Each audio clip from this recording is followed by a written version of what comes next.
J'ai acheté du ruban adhésif orange et un ruban chez Walmart, un manche à balai au Dollar Tree et un cône orange sur Amazon pour un bricolage de printemps. J'ai découpé le bas du cône avec des ciseaux.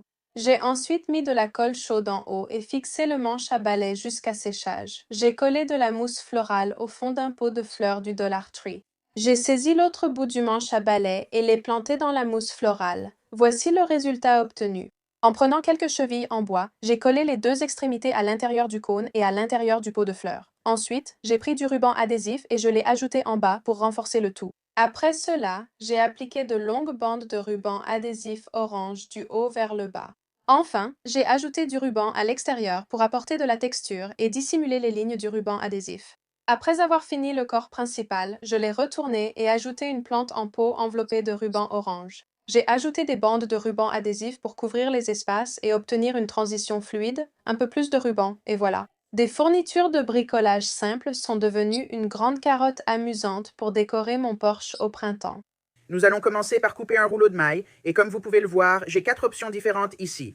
Donc c'est de la maille de 10 pouces et nous allons la couper en utilisant notre tapis de découpe. Donc nous allons les recouper. Environ 40 à 45 cm de long sans besoin de précision.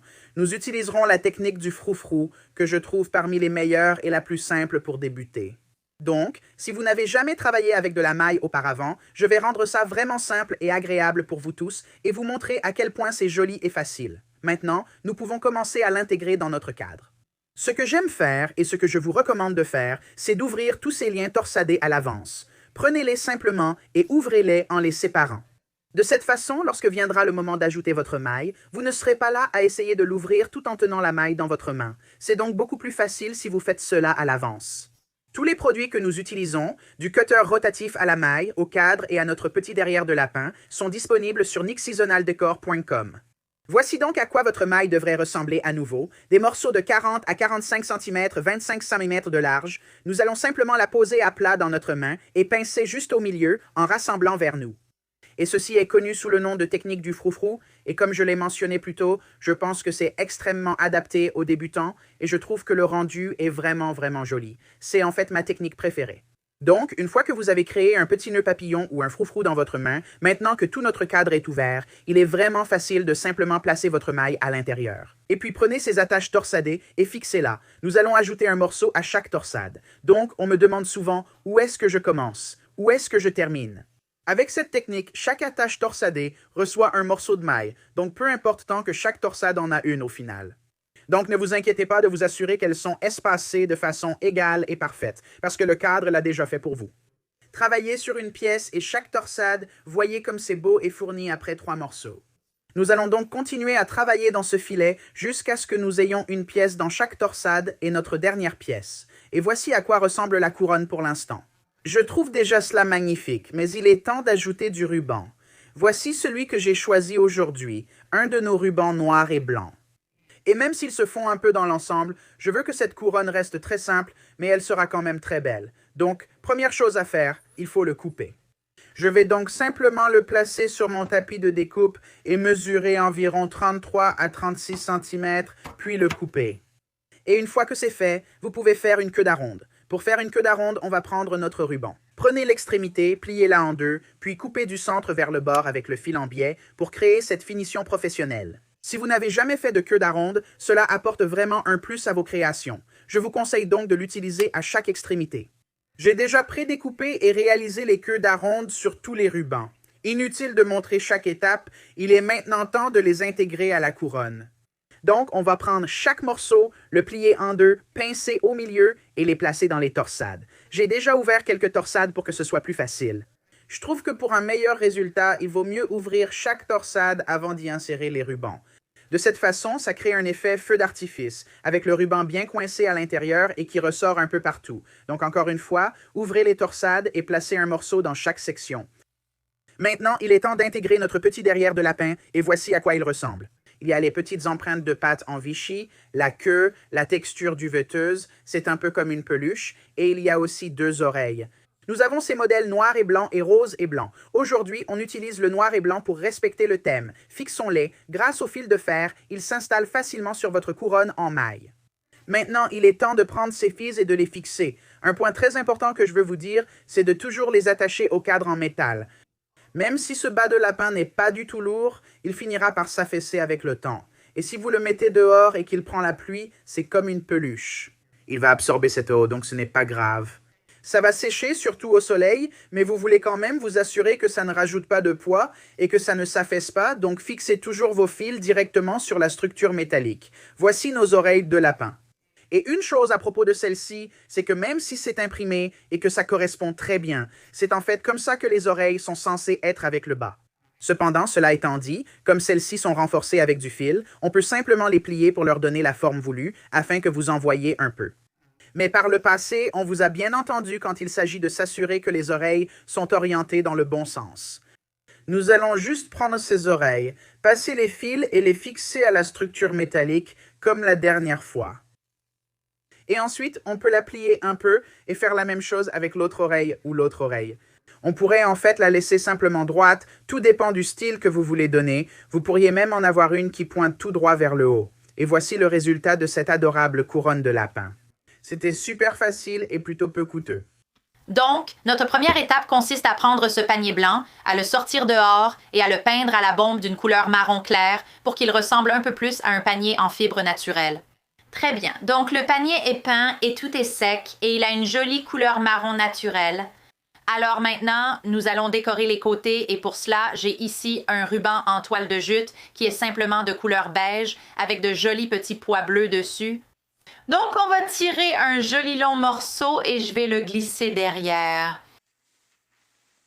Et simplement le tresser à travers les lattes du panier.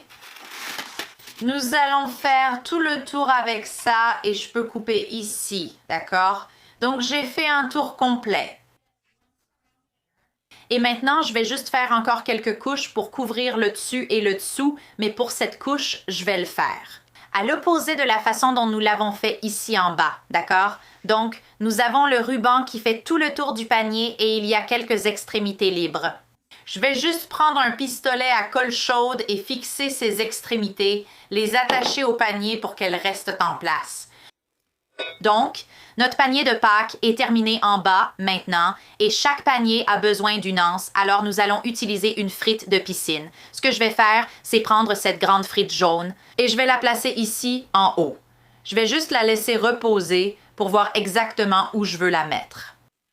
Maintenant, je vais prendre un feutre indélébile et dessiner là où la frite touche le panier. Ensuite, avec un couteau de bricolage, je vais couper la moitié de cette frite. Voilà, comme ça, il ne reste plus que la frite coupée en deux. Donc, on a cette partie plate ici. On fait la même chose de l'autre côté. Ainsi, quand je place cette frite dans le panier, elle tient parfaitement bien à cet endroit. Je vais utiliser des colliers de serrage pour fixer la frite à l'intérieur sur une de ces lattes du panier, mais je vais la fixer à la latte. Le ruban cache le collier de serrage, donc on ne le voit pas. D'accord, donc il faut recouvrir cette frite. Il y a plusieurs façons de le faire. Vous pouvez la peindre, vous pouvez l'enrouler dans un ruban, vous voulez juste la recouvrir complètement. J'ai ici quelques chutes de tissu que j'ai découpées en longues bandes. C'est juste un tissu en lin très léger qui correspond bien au style de ce panier. Donc, je vais simplement enrouler toute la frite avec ce tissu et je vais ajouter un peu de colle chaude au fur et à mesure pour tout maintenir en place.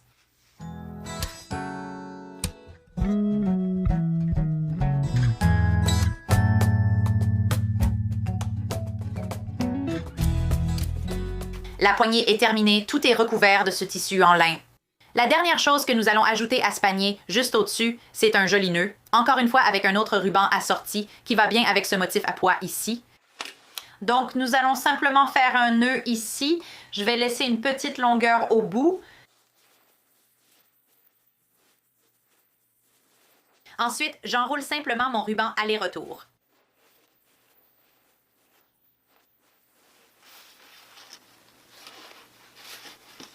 Et ensuite, on va le couper. Donc, un simple nœud ici. J'utilise juste un petit fil floral pour l'attacher au centre. Ensuite, je vais simplement enrouler un dernier morceau de ruban tout autour du centre en utilisant un peu de colle chaude pour le maintenir en place. Maintenant, comme il s'agit d'une frite de piscine, on peut simplement enfoncer ce fil floral dedans pour fixer notre nœud sur le dessus. Donc, si vous avez assez d'œufs pour remplir tout ça, allez-y. Je sais que ce n'est pas mon cas, alors je vais utiliser quelques objets comme remplissage au fond. Je vais y mettre une boîte. Du papier d'emballage restant.